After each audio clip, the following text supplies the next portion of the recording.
तो दोस्तों कैसे हैं आप सब लोग। मैं हूं आपका दोस्त अनिकेत और आप देख रहे हैं मेरा चैनल रियल कैनेडियन लाइफ।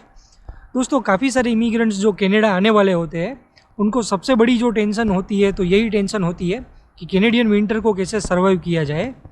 मैं अभी हूँ सास्काटून में। यहाँ का टेम्परेचर है -7 degree and it feels like -13 degree. Canada में जो टेम्परेचर होता है उसको फील्स लाइक टेम्परेचर को ही एक्चुअल टेम्परेचर कंसिडर किया जाता है, क्योंकि यहाँ पर विंड चिल बहुत ज़्यादा होती है। तो इस वजह से यहाँ का जो फील्स लाइक टेम्परेचर है उसी को एक्चुअल मानकर आपको चलना पड़ेगा। और दोस्तों आज के वीडियो में मैं आपको ये बताने वाला हूँ कि आपको कैसे अपने आप को लेयर अप करना पड़ेगा ताकि आप कैनेडियन विंटर में आपको अच्छे से सर्वाइव कर पाओगे। क्योंकि कैनेडियन विंटर में जो टेम्परेचर रहता है वो -10 और -20 तो रेगुलर ही रहता है। लेकिन अगर आप सास्केचुआन में आते हो तो यहाँ पर -30, -40 और कभी कभी ये -50 तक चला जाता है।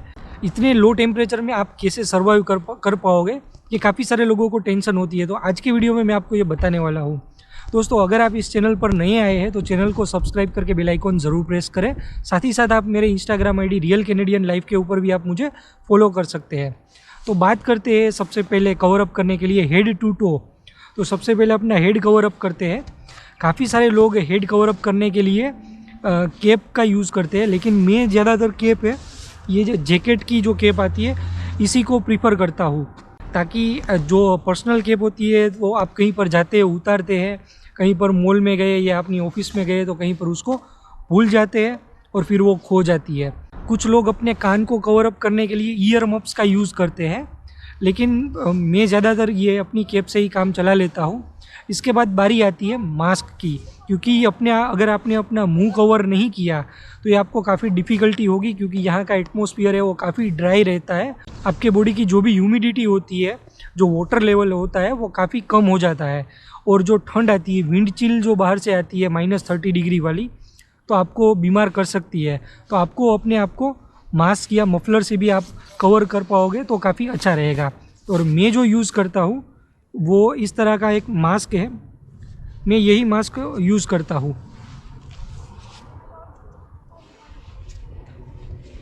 तो इससे मुझे अच्छा प्रोटेक्शन मिल जाता है। मेरा नाक कवर रहता है, मेरे दोनों ईयर से वो कवर अप हो जाते हैं और इसके ऊपर मैं अपनी कैप लगा लेता हूँ, तो मुझे काफ़ी अच्छा प्रोटेक्शन मिल जाता है। और दूसरी बात ये है कि कोविड का टाइम है, अगर आपको कहीं पर मास्क भी पहनना है तो ये वाला मास्क आपको काफ़ी अच्छा रहेगा। अगर आप मफलर का यूज़ करते हो तो उसको आपको संभालने में बड़ी दिक्कत आएगी, क्योंकि साइज़ में वो बड़ा होता है, पॉकेट में नहीं आता है। ये जो मास्क है वो पॉकेट में आ जाता है। इसको मैंने यहाँ मार्क्स में से ख़रीदा था, इसकी प्राइस है कुछ $10, तो आपको ये अच्छे खासे प्राइस में मिल जाएगा। अभी बॉडी कवर अप की जो बात करते हैं, बॉडी को कवर अप करने के लिए आपको थर्मल्स की ज़रूरत पड़ेगी। तो ये थर्मल्स है, ये मैंने यहाँ से ख़रीदा था। ये पूरा वुलन है, मैं इंडिया से भी थर्मल लेके आया था, लेकिन ये थर्मल उससे काफ़ी अच्छा लगा मुझे। और इसकी जो प्राइस है ये कुछ अराउंड $10 या $15 का है। इसको मैंने मार्क्स में से ख़रीदा था, वहाँ पर जो कि ऑफ़र चल रही थी, तो ये मुझे इतने में मिल गया। अगर आप रेगुलरली भी परचेस करते हो तो कुछ $20 या $25 का आपको मिल जाएगा। आप देख सकते हैं कि मैंने नीचे थर्मल पहना है, ऊपर ये शर्ट पहनी है और इसके ऊपर मैंने ये जैकेट पहनी है। ये जो जैकेट है ये मैंने ओल्ड नेवी में से परचेज़ की थी। इसका डाउन फेदर रेटिंग क्या है ये तो मैंने नहीं देखा था, लेकिन मैंने ये देखा है कि यहाँ पर -40 या -48 डिग्री जब लास्ट ईयर हुआ था तब भी इस जैकेट ने बहुत ही अच्छे से काम दिया था। और अभी जो मैंने लेयर अप किया है यही लेयर अप मैंने किया था जब -48 डिग्री था। जो लेयर अप है वो उस टाइम भी अच्छे से काम दे देता है। और आपको जो बड़ी महंगी जैकेट आप देखते हैं कि कुछ $250-500 की आप जैकेट ख़रीदते हैं, तो इतनी महंगी जैकेट्स ख़रीदने की ज़रूरत नहीं है। ये ओल्ड नेवी की जैकेट, इसकी प्राइस थी कुछ $80 और ये मुझे डिस्काउंट के साथ कुछ $40 के आसपास पड़ी थी। और इस वीडियो के एंड में मैं आपको इम्पोर्टेंट टिप ये भी देने वाला हूँ कि जैसे आप अपने विंटर क्लोथ्स के लिए कैसे आप डिस्काउंट लगाकर अच्छे खासे पैसे सेव कर पाओगे। और ये जैकेट है, ये काफ़ी लाइट वेट है और ये पार्का जैकेट है। और ये मेरे नी यहाँ तक आती है और नीचे मैंने जो पहने हैं ये स्नो शूज़ पहने हैं।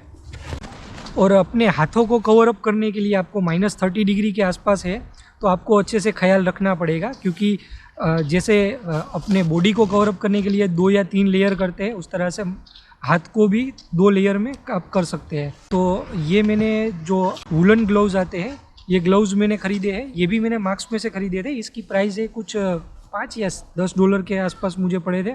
अभी मुझे इसकी प्राइस याद नहीं है। और ये कवर अप हो गया। उसके बाद दूसरे जो ग्लव्स है, ये आपको थोड़ी बड़ी साइज़ के ख़रीदने पड़ेंगे और इसको आप पहन लीजिए तो आप -30 या फिर -40 डिग्री में भी आप जाओगे तो आपको कोई परेशानी नहीं होगी। हाँ बस, लेकिन आपको अपना फ़ोन यूज़ नहीं करना है, ये सबसे बड़ी दिक्कत आएगी। लेकिन इतनी ठंड में आप फ़ोन यूज़ करने का सोच भी नहीं पाओगे। और लोअर बॉडी को कवर अप करने के लिए यहाँ पर जो थर्मल आते हैं वो मैं इंडिया से ख़रीद कर लाया था। आप यहाँ से भी वो थर्मल परचेस कर सकते हैं। वो भी आपको अराउंड कुछ $20 या $25 में अच्छे खासे थर्मल्स मिल जाएंगे। और ये जो -30 के लिए आपको 3 लेयर अप करने हैं। जो सबसे पहला आता है वो आपको बॉडी टाइट थर्मल लेना पड़ेगा। इसके बाद यहाँ पर काफ़ी वुलन लेगिंग्स टाइप के थर्मल्स मिलते हैं जिसमें इनर साइड में वुलन लगा होता है, वो पहन लीजिए। उसके ऊपर भी आपको एक लेयर अप करना पड़ेगा जिसमें आप थोड़ा जो एक ट्रैक आता है वुलन का, वो ट्रैक खरीद लीजिए। और उसके ऊपर अगर आप सोचेंगे कि इतना सब कुछ 3 लेयर तो पहन लिए, अभी पेंट कौन सा चूज़ करें, इतनी बड़ी साइज़ का पेंट मिलना, जीन्स मिलना तो काफ़ी मुश्किल है। तो यहाँ पर आप आओगे तो वॉलमार्ट में जो मैंने ये पेंट पहना है, इस तरह का आपको पेंट मिल जाएगा। तो ये आप पहन के जाओगे तो इसमें आपके तीनों लेयर आपके इसमें इंक्लूड रहेंगे। लेग्स तो कवर अप हो गए, अब टो को कवर करने की बात करते हैं। जैसे हमने हेड टू टो स्टार्ट किया, तो विंटर शूज़ आपके लिए यहाँ पर काफ़ी इंपॉर्टेंट रहेंगे क्योंकि आप स्नो में वॉक करके कहीं पर जा रहे हो तो विंटर शूज़ के बिना आपका गुजारा नहीं है।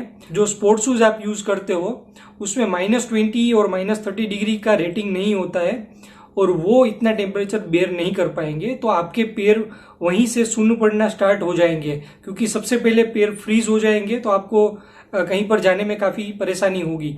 तो आपने अच्छे से कवर अप किया है और अगर आपने विंटर शूज़ नहीं लिए हैं तो आप काफ़ी मुश्किल में पड़ेंगे। तो अच्छे खासे विंटर शूज़ आपको लेने पड़ेंगे। काफ़ी सारे विंटर शूज़ आते हैं $200-250 के आसपास, लेकिन इतने महंगे मैं किसी को सजेस्ट नहीं करता हूँ।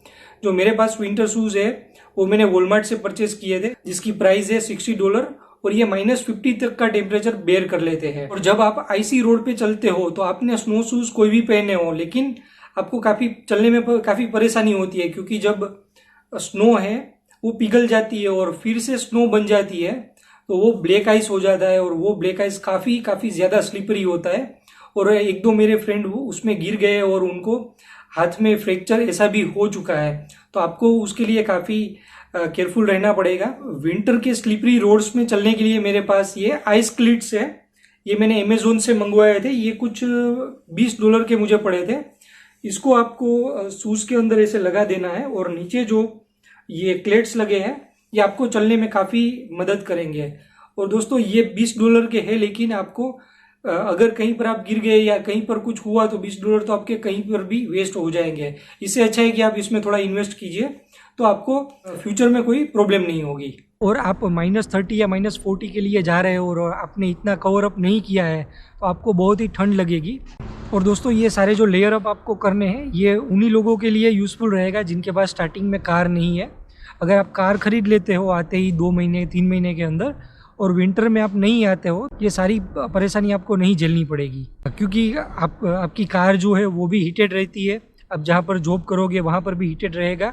तो आपको बस सिर्फ जो रेगुलर कपड़े पहनते वो और एक अच्छी खासी जैकेट पहननी है। स्नो शूज़ की भी रिक्वायरमेंट इसीलिए आपको रहेगी। कहीं पर आपको चल के जाना है या जैसे मैं इस गार्डन में खड़ा हूँ इस तरह पर आपको जाना है तो आपको स्नो शूज़ की रिक्वायरमेंट रहेगी, नहीं तो आपके स्पोर्ट्स शूज़ या फॉर्मल शूज़ उसके लिए काफ़ी अच्छे रहेंगे। और जो बात आती है कि यहाँ पर आप कहीं वॉक करके जा रहे हो, अगर आप बस से ट्रैवल करते हो और कहीं पर आधा किलोमीटर जितना भी आपने वॉक किया है तो फिर आपको अंदर से ही अपने बॉडी में से ही इतनी हीट प्रोड्यूस होगी कि आपको अपनी जैकेट भी खोल देनी पड़ेगी, चाहे -30 हो या फिर -40 हो। तो दोस्तों ये वीडियो आपको कैसा लगा ये मुझे कमेंट करके ज़रूर बताइए और ऐसे ही और इन्फॉर्मेशनल वीडियोज़ के लिए सब्सक्राइब कीजिए मेरा चैनल रियल कैनेडियन लाइफ। तो फिर मुलाकात होगी ऐसे ही और एक इन्फॉर्मेशनल वीडियो में। Thanks for watching.